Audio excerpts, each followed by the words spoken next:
a university should serve as a brain of a country, a society. So it's great to see that we are having such a discussion, and I really believe that we will have many more discussions that relate to St. Martin and maybe the world and our region.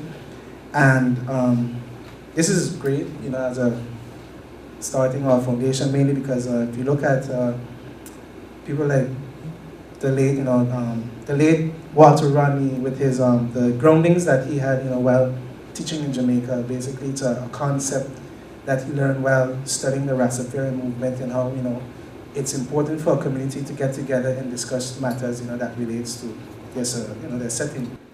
Introducing the debate between Black Lives Matter and All Lives Matter, and to me there's no comparison between the two. The issue is Black Lives Matter started from a disproportionate level of blacks being killed by authorities in the United States.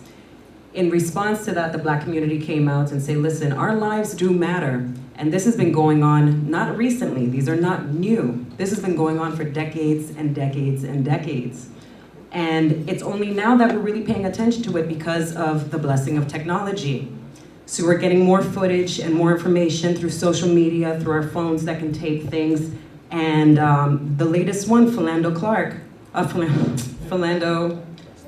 Castillo, that was amazing because that came out shortly after Facebook Live debut.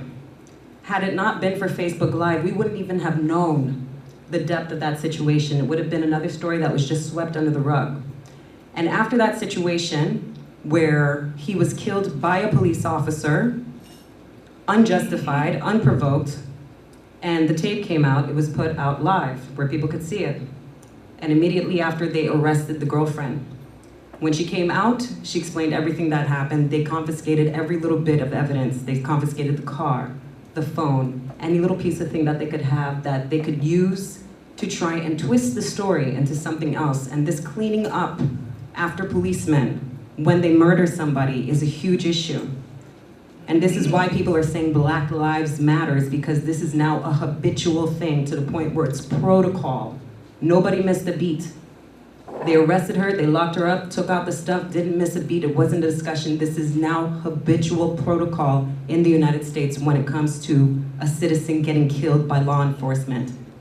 The gentleman is now on paid administrative leave. So I was joking with my friend the other day, if I was a policeman in the United States and I wanted to take a vacation, I just gotta go to the city and kill a black man. You get time off and you get a check.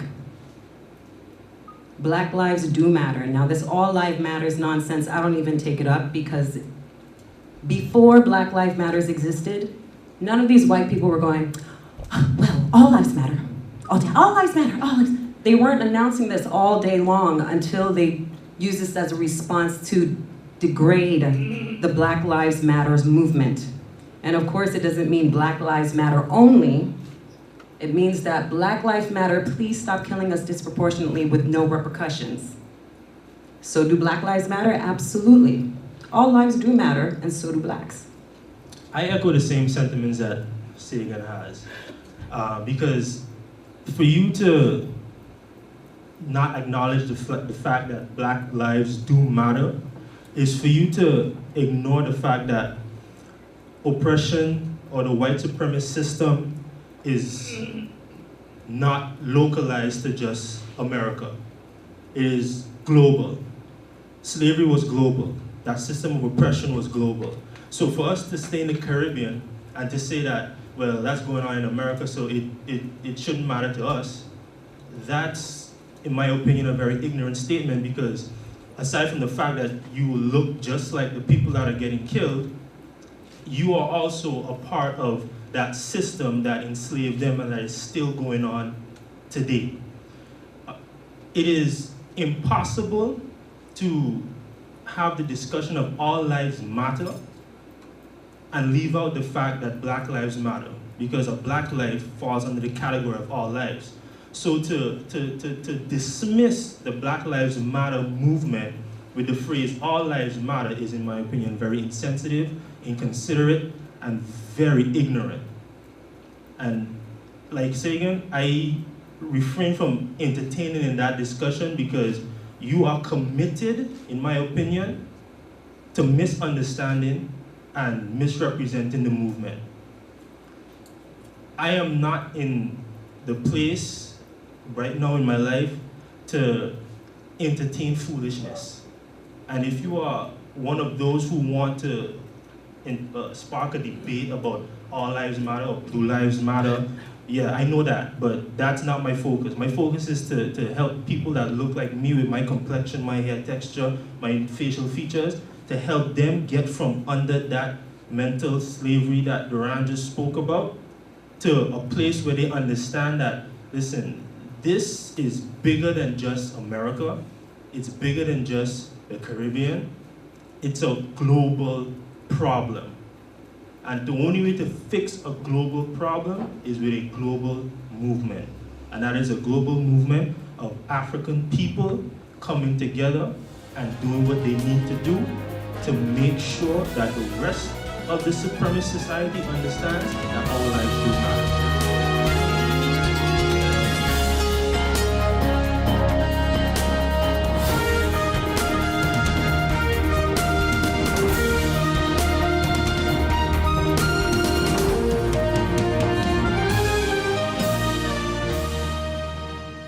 Need a loan that's quick and easy. Island Finance. Up to 50,000 guineas really easy. Island Finance. For education, yes. A renovation, that's no problem. Yes, it's true. That's not all. They're quick and friendly too. Island Finance. Appliances, vacations, even fix your car. You can depend on Island Finance. GEBE has been faithfully serving the communities of St. Martin, powering your home and our economy.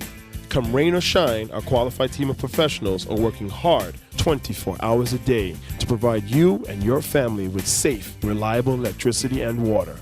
We use the latest technologies and test our products daily to maintain the highest international standards. Our friendly staff is always there to assist you, whether in person, over the phone, or online. We are committed to constantly improving our products and services, making them more efficient, effective, and environmentally friendly to serve you better today and our next generation of clients tomorrow. GEBE, powering a brighter future. Our friend Megawati is here with tips to save you energy. 1. Turn your airco temperature up. 2. Use a ceiling fan instead. 3. Buy energy-saving products. Save some green with NVGEB. Life is a journey full of connections.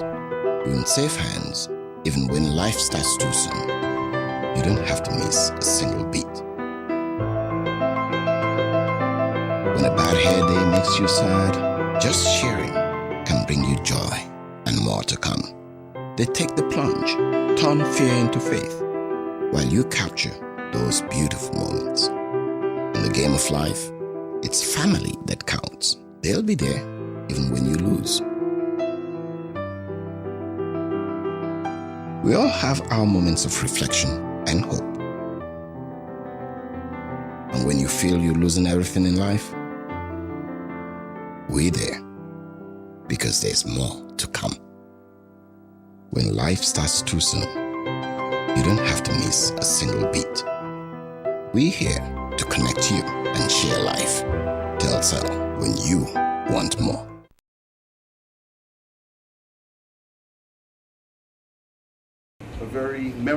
It's going to be a very memorable occasion for us. Back in, I believe it was 2014, during a prayer meeting, the vision was given to start the St. Martin Christian Party. During the course of time from then until now, we have come quite a long way, and here we are today. Today we will be officially launching our manifesto, our roadmap, our vision for the people of St. Martin and by the people of St. Martin. We have taken our time and energy and spoken to the people, gotten their feedback on several occasions, and together we have outlined exactly how the St. Martin Christian Party will be moving forward. Today we'd also like to officially launch our party headquarters. It's the first time for many of you being here. This will be our central point of meeting. This is where all the action happens, basically. And we would also like to do that. On that note, we would like to invite the persons of the media to just kindly join us at the entrance on the outside very quickly as we proceed straight into the ribbon cutting ceremony, after which we will be ushered back in and we will hear from our president and of course the leader of the St. Martin Christian Party. Introduce to you, there are many candidates.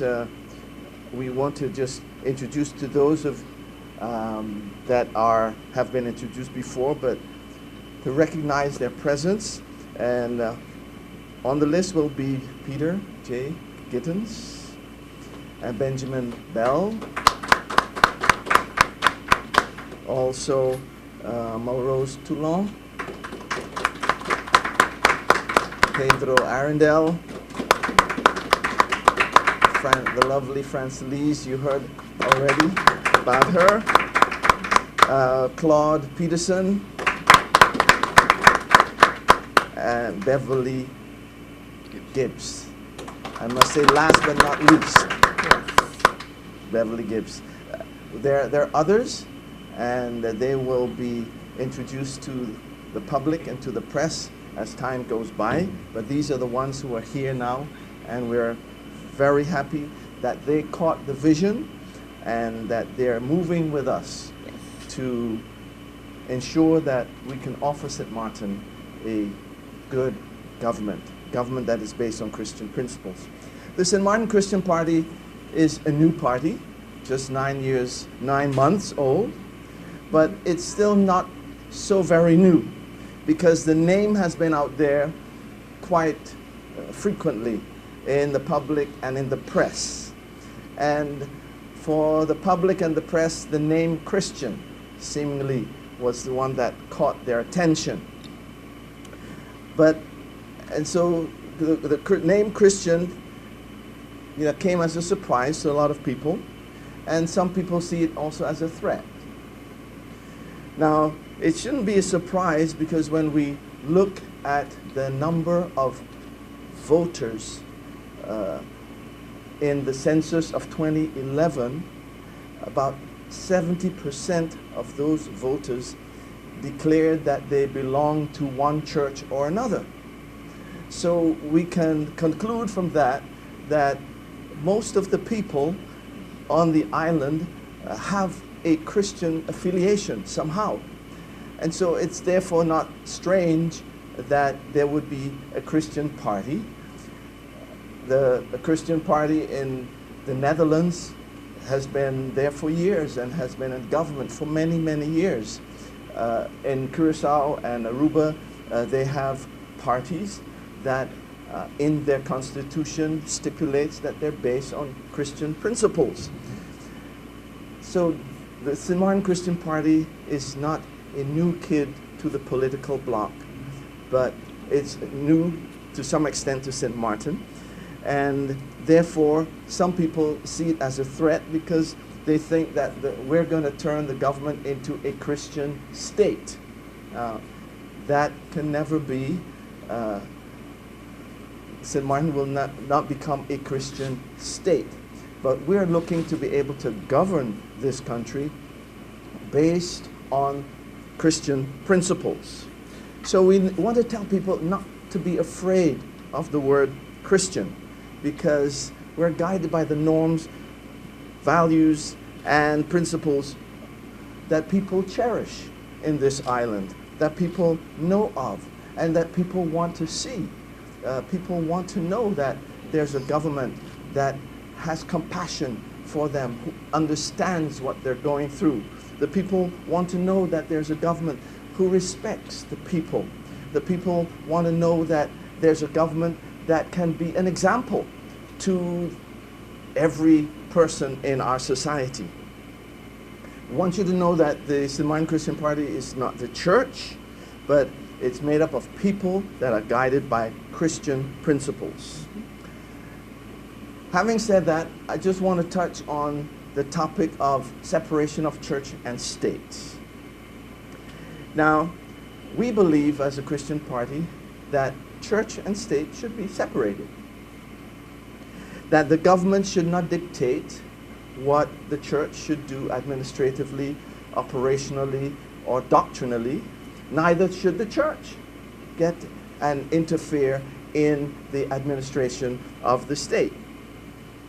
But I think that both church as an institution and government as an institution, they have great influence on this society, and they are the ones that will be able to lead and be examples and role models in our country, in our society.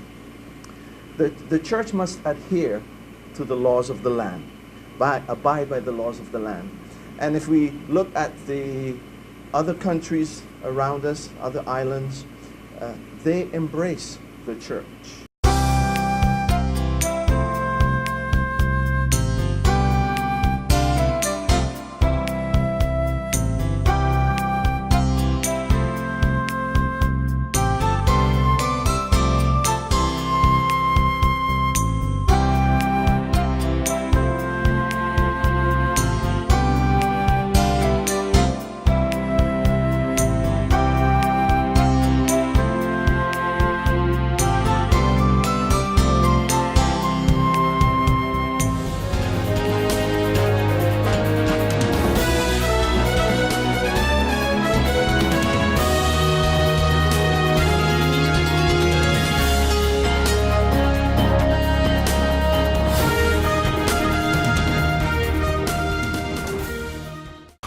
Oh my, what an inventory list, and so unnecessary. But wait, your home contents are all insured by Be Sure. That means that you determine the amount you want to insure. No inventory list, no hassle. Are you be sure? Be sure. Bob, I can understand why you're parking so carefully. Of course, when you can get 80% discount on your Be Sure car insurance. But that's overdoing it, Bob. Are you be sure? Be sure. Yeah! Here we go. This is freedom, this is life. Happiness is all I'm seeking. Carpe diem, I'm seizing every day, not just the weekend. Here's to all the good times that have come to last. Here's to living in the now. When you can afford what you crave, life just gets so good. Alive and I'm feeling good, so good, so good, so good. Hey, I'm gonna live my life, feeling good, so good, real good, so KFC, so good for everyone. These are the doors that never close. These are the hands that make a difference. These are the walls that could tell countless stories of helping and healing, of storms weathered, of change and growth, of a place where life begins, where hearts are mended, and where hope grows stronger. For more than a quarter of a century, the physicians, medical professionals, and staff of St. Martin Medical Center have combined advanced medical technology and compassionate care to bring a world of medicine to our friends, neighbors, and visitors to the island of St. Martin we all call home. As proud as we are of what we have accomplished, we believe there is still much work to do to continue a proud tradition of providing everyone in our community with the latest technology, the best medicine, and the most exceptional care. St. Martin Medical Center, celebrating 25 years of serving, caring, healing.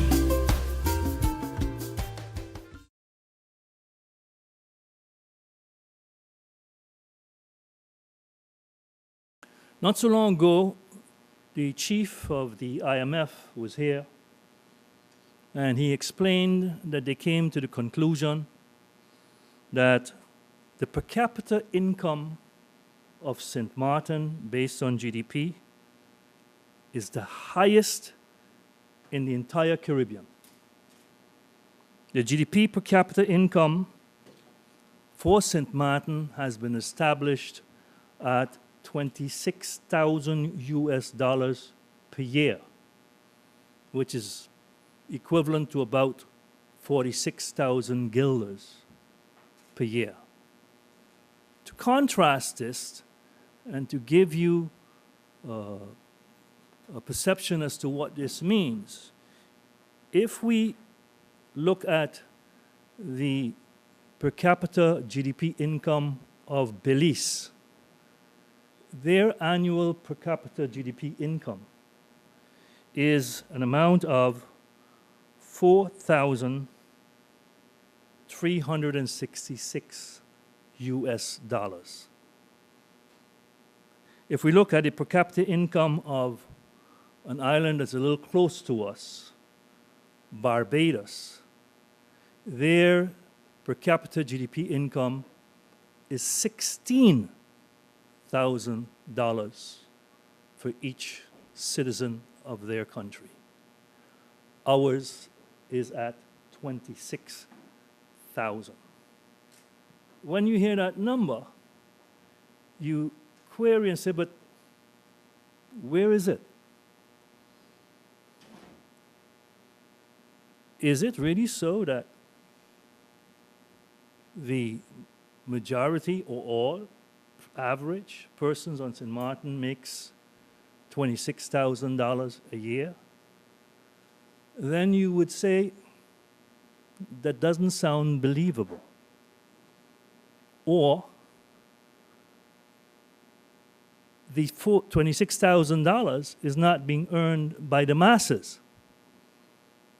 It's being earned by others in a multiple factor. It means that when you are considered to be a country with a $26,000 per capita income, if I take Jamaica, it is $4,909 per year.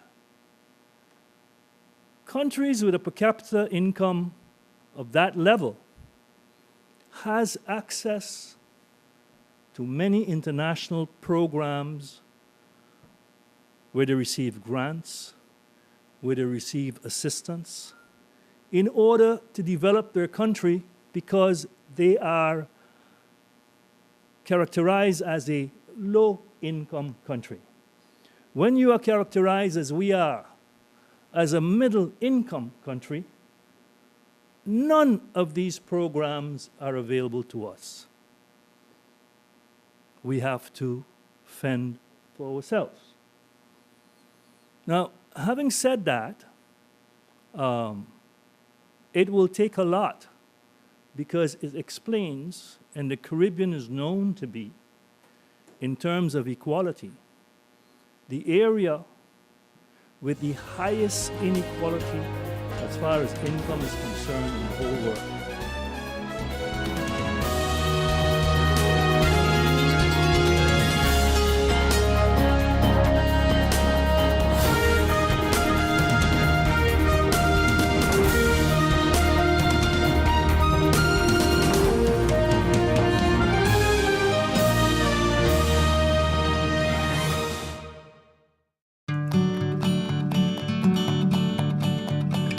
It's been said that behind every door, possibility awaits.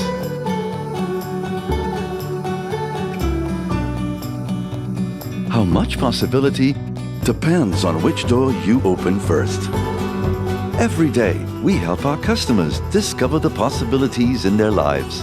It all starts with a conversation. Scotiabank. Discover what's possible.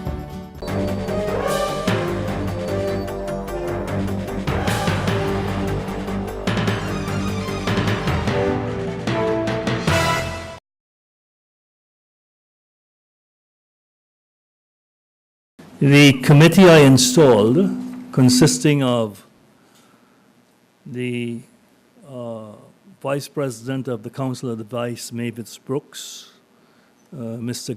Gaston Bell, the Deputy Governor, Reynold Groeneveld, Patsy Phillips, and the Honorable Judge, Bob Witt, submitted their report in connection with the feasibility of starting a law school. the establishment of a law school is extremely important to be able to improve the knowledge base of St. Martin and produce crucial skills to support the governmental apparatus and the overall economy of St. Martin. It will also be a source to reduce brain drain, and it will offer many a second chance to tertiary education. Of course, to be able to survive in an ever-increasing globalized world, we have to invest in human capital. Investment in our people is the best investment we can make to create a firm foundation going forward for our country. Ways still have to be found to finance this investment, and I'm committed to finding sources to make this a reality, given its importance, in my view, going forward.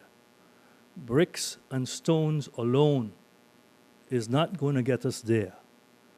We need people with the skills and the knowledge to be able to support the foundation that we have.